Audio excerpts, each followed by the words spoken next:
So I want to make this short to the point and try to elaborate as best as I can. Um, this has been something I wanted to say for quite some time. I hear it a lot. Uh, what I hear a lot is white monopoly capital. This is supposedly that in southern Africa, white people control the economy. And I just want to say that that is not true. As far-fetched as it sounds, there is a monopoly on jobs and there is a lack of job creation. You see, when there was the transition of power from the apartheid government to the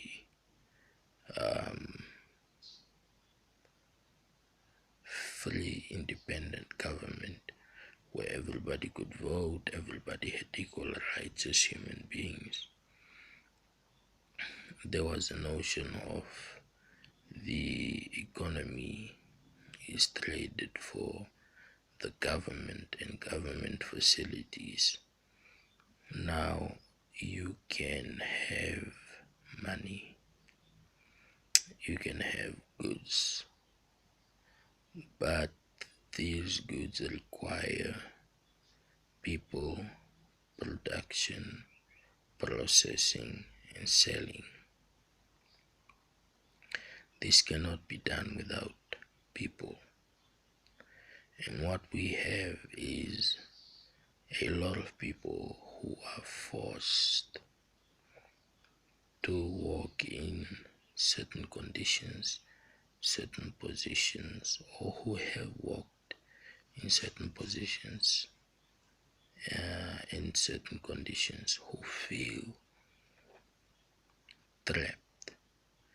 And the answer to this has always been education. If you educate yourself and free your mind, then you can see through the folly of the so-called white monopoly capital. And why I say it's a folly is because imagine that all the workers go on strike one day, just one day. That will cripple the economy. It could cripple the economy of the government, but the government has something called civil servants, right? They have the monopoly on civil servants, and then you have the private sector. The question is, which one makes more money? Which one is more important? And most people would say that they balance each other out. But I would say that the civil servants are actually more important to the economy and the country than the private sector. And they know this. And it's all a bluff. It's a bluff. We will leave this country and we will take our money with us. That is a bluff. Why? Because for every gap that is left open, it becomes an opportunity for someone else, unless there's no one to take that opportunity. And in our case, what we lack are job creators. What we have is a mentality of walking. Now, I just want to say that I'm glad to see young Caucasian boys and girls walking around freely, smiling as normal citizens of this country without bearing the guilt or the sins of their fathers, and the ones that came before their fathers, and the ones that can see through the folly of the so-called race, because there's no such thing as different races. There's only one race. There is a reason we all walk upright and have two legs, and there is a reason we are all tracked down to one single origin point, right? And as much as civilizations try to manipulate, they try to manipulate the concept of human beings and human anatomy. There is no real difference between black and white. We get the same diseases, the same illnesses, and so forth. So, what I'm basically saying is, look at Syria, for example. Are Syrians white or are Syrians black? But what are they experiencing at the moment? They are in diaspora in certain places, great diaspora. And then you have the people in Sudan, then you have the people in Nigeria, right? So there is a bias, but the notion of white monopoly capital is completely fake, because you cannot have a monopoly without the people allowing it. And who is allowing it? Who is saying yes? Who is allowing all of this to transpire? It's the people. The power is in the people's hands, in the private sector as well as in the public sector. The way that people were taught to fight for civil rights was through marching and non-violent marching. But things have changed, right? And now today we have this concept of everybody trying to get rich by joining the so-called rich clubs and rich crews, without knowing that these people would be absolutely nothing without the people that are actually the backbone of their organizations. There is no such thing as white people who do things by themselves. What they do is they do their best not to depend on the government. And this is something I personally take strongly. I don't want to depend on the government. I think it's better to be independent to an extent rather than be subjected to being controlled. So how do you get out of this system of so-called monopoly?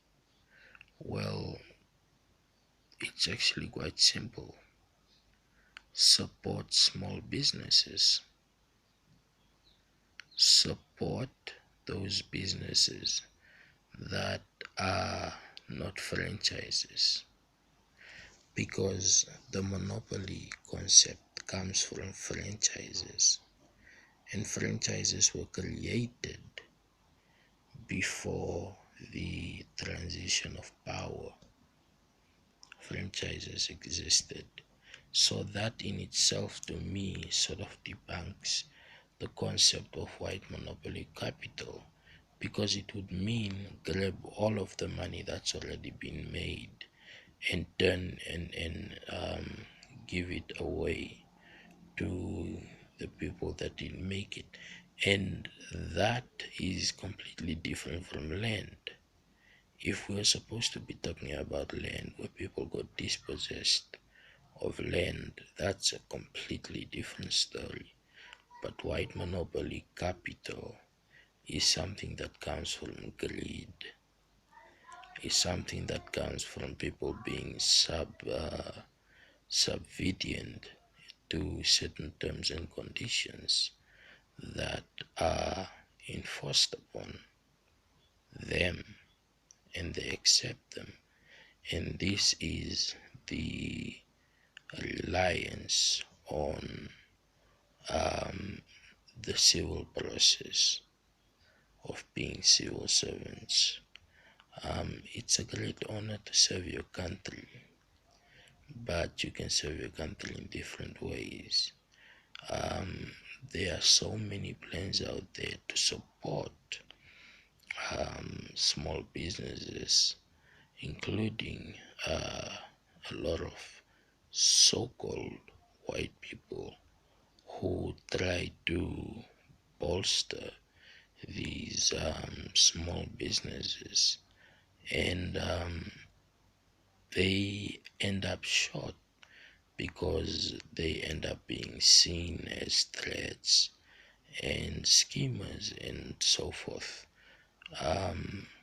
In some cases, they are con artists in in all different colors. But if you look at the history of what you would call a monopoly on capital, you would see that it isn't really color orientated. We are talking about capitalism here, and capitalism is completely different from what is deemed as white monopoly capital, because capitalism in itself is, the free market is a system in itself that was created to be colorblind. Maybe it wasn't the intention, but it is colorblind. The free market is not really owned by a certain color demographic. The free market flows to those who are routinely advertised. In advertisements, you see all sorts of things, and you want them, you like them, and they use these to trick your mind. There are certain things you won't see in the videos when you're watching it too fast that play to your subconscious, and you become hooked. As soon as you become hooked, you can't say it's white monopoly capitalism. What it is pure capitalism. It's the free market at play. Alright, so advertising is part of the free market. And are we going to say that there is a white monopoly on advertising? Because in order to say there is white monopoly capital, we have to put a lot of things together. Now, one thing you can say is there are different systems that were created and enforced upon different people. But one thing you cannot say is that people were forced to subject themselves to these conditions. Most people chose these particular conditions, be it out of necessity, out of life, and so forth, and because it already existed. But it doesn't take away the fact that it can be balanced out by job creation. And job creation is the enemy of monopolies, because monopolies and franchises exist to swat small businesses that aim to produce jobs. And when you create jobs for people, be it through small businesses that grow in time or small businesses that are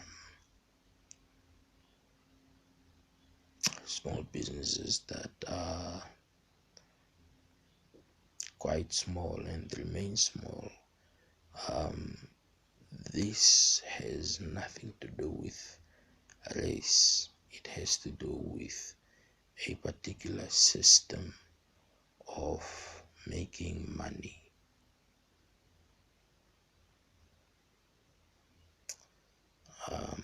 I think I'll continue this in a bit more detail and with a bit more